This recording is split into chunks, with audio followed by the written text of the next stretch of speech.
pogledate 5. del Blender tutoriala v slovenščini.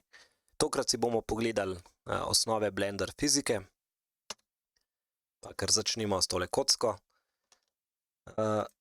Dodali bomo eno površino in to kocko pol zabrisali na fizičen način po njej. Se pravi, gremo mogoče prvo se spoznati z animacijo. Animacija se nam bo odvila tukaj in po defaultu imamo nastavljen 250 frameov, kar znese tam nekih 10 sekund. In če damo tole predvajati, se seveda ne zgodi nič.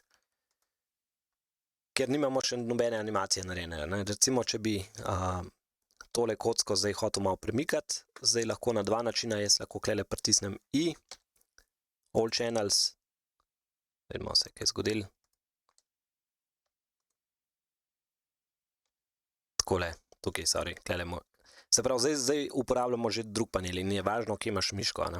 Če pritisnem tukaj, naredi on keyframe za location in če se premaknem tukaj naprej, premaknem to kocko, pritisnem I, je naredil nov keyframe za location in se nam takole vmes naredi animacija. Ok, to bi bil en način, lahko pa si pomagamo s fiziko. In na tole, se pravi, kliknemo kocko in kliknemo tukaj rigid body in ta bo zdaj active.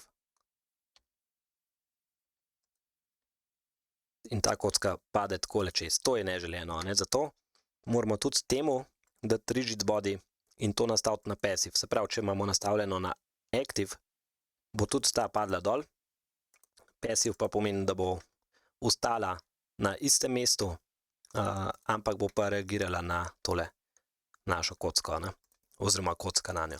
Tako da imamo tole majčkam pomanjšati, rotation scale apply. Evo, takole.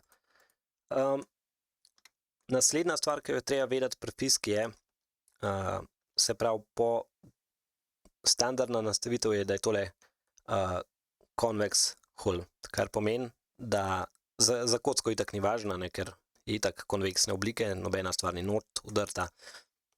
Če pa bomo tole naredili tako, recimo, če izberem vse ploskve, pritisnem I dvakrat, zato da nam tole inseta in Alt-T, da ekstrudamo to stvar ven.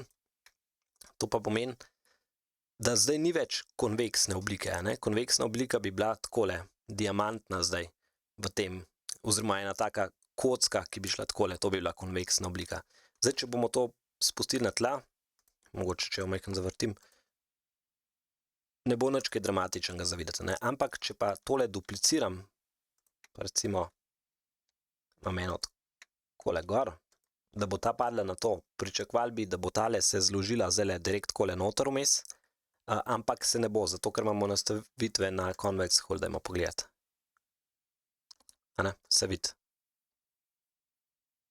No, to ni v redu. Zato bomo tukaj prestavili na mesh, potem imate pa tukaj še sensitivity, mogoče zmanjšamo margin na 0 in tudi pri temole. Mesh, margin na 0, pa pogledamo zdaj, kako se vede stvar. Evo, to se pa zdaj odbije, tako kot smo si predstavljali, recimo, če naredim pauzo v temle momentu, vidimo, da se ta stvar dejansko fizično obnaša. Je pa tole precej bolj naporna kalkulacija, kakor je samo, če bi imeli convex hull. In tudi recimo, če se sprašujete, kako lahko game engine real time računajo toliko ene fizike, se pravi, vsi modeli imajo narejen nek tak convex hull okoli, pol pa to nekako gre. Če je pa tukaj cel kup enih lukenj, to je pa pol težko za naš procesor, da računa. Dajmo si tole še majhen zakomplicirati na način, da si tole majhen podvojimo, pa da tudi malo zbenchmarkamo, da vidimo, če vidimo kakšno upočasnitev.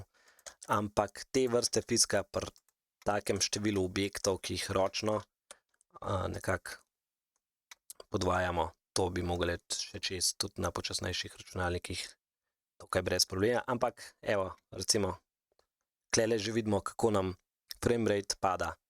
Glih zaradi telih razlogov tukaj.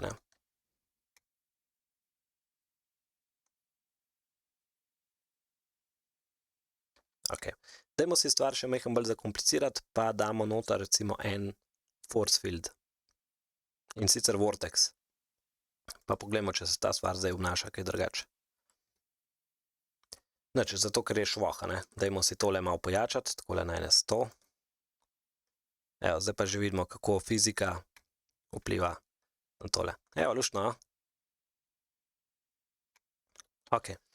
Mogoče, če tole malo zmanjšam. Zdaj pa se mi zdi, da je tole kar dobra priložnost, glede na to, da imamo veliko enega gibanja, da naredimo en osnovni render, pa bom pokazal, kako se to naredi, kako prijemo do nastavitev render animacije tokrat, ne. Se pravi, kot smo rekli, N nam potegne ven tale meni in tukaj jaz imam po defaultu to prižgano, imam tako shranjeno v settingih, rad bi tole kamero premikal, se pravi, če tega nimam priklopljenega in pomigam, ko sem v kamera pogledu, pomigam z miško, bom šel ven iz kamera pogledati, če pa tole dam kljukico, zdaj pa lahko takole si izberemo eno porcijo, ki jo želimo gledati.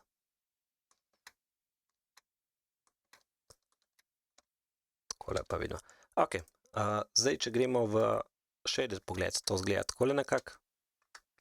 Mogoče bi samo zamenjali ozadje, da ni vse neka sivina. To naredimo tu. Se pravi, izberemo Sky Texture. Tole.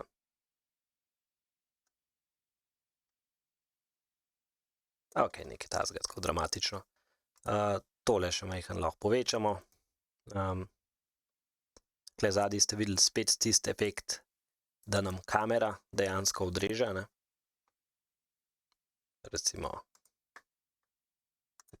to je tole, dokam kamera vidi.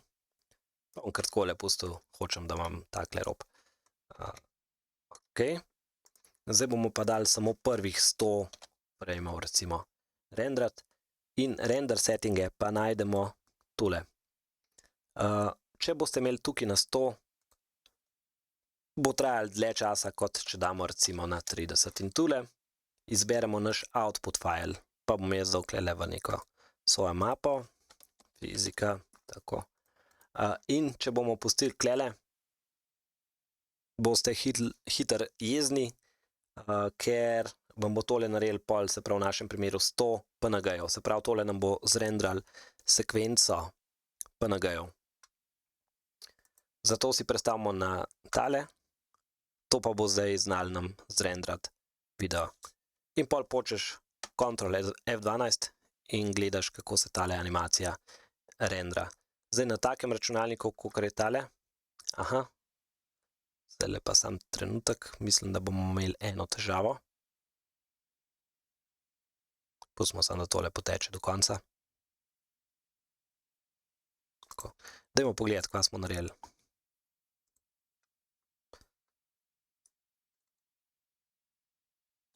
Fizika se ustavi, simulacija se ustavi, ok. Dobro, da se nam je to zgodilo, zato da vam pokažem, kaj je rešitev, se pravi. Tale fizika, teh 100 frameov, se nam more najprej zapeči do konca, ne.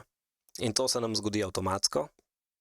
Boste videli, prvič, ko gre tole čez, bo šlo zelo počas. Zdaj pa, ko bo drugič predvajala, evo, je pa tole hitro. Tako, mislim, da bi bilo zanimivo, če še ene Eevee, se pravi rendering settinge tule vklopimo. Jaz kar pritisnem takole tipko, se pravi z miško pritisnemo dol, pa kar sam dol zapelješ, evo. Pa imaš vse tele stvari, motion blur, screen space reflections, pa tale luč, mogoče tule ni glih fino, da jo prekriva. Bom sam takole dal. Takole. Ajde, pa probamo še enkrat, se pravi. Samo, da se nam animacija še enkrat zloži.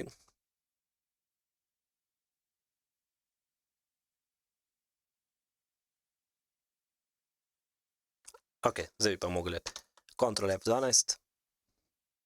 Zdaj pa že vidimo tale motion blur, kako nam naredi animacijo precej bolj realistično in zanimivo. S tem, da o kakšnem fotorealizmu zaenkrat še ne moramo govoriti, nismo še toliko daleč, ne. Smo pa si zdajle pogledali recimo neke 0,5% blenderja, kar niti toliko slabo, če upoštevamo pravilo 80-20, se pravi 80% vseh stvari se lahko naredi z 20% orodij. Evo, 100 frameov je zrenderal, dajmo si pogledati tole real time, kako zgleda. Evo, luštno, naš prvi render, toliko da zdaj veste, kje so te nastavitve, pa se lahko majhen pošpilate s tem. Pa se vidimo v naslednji epizodi.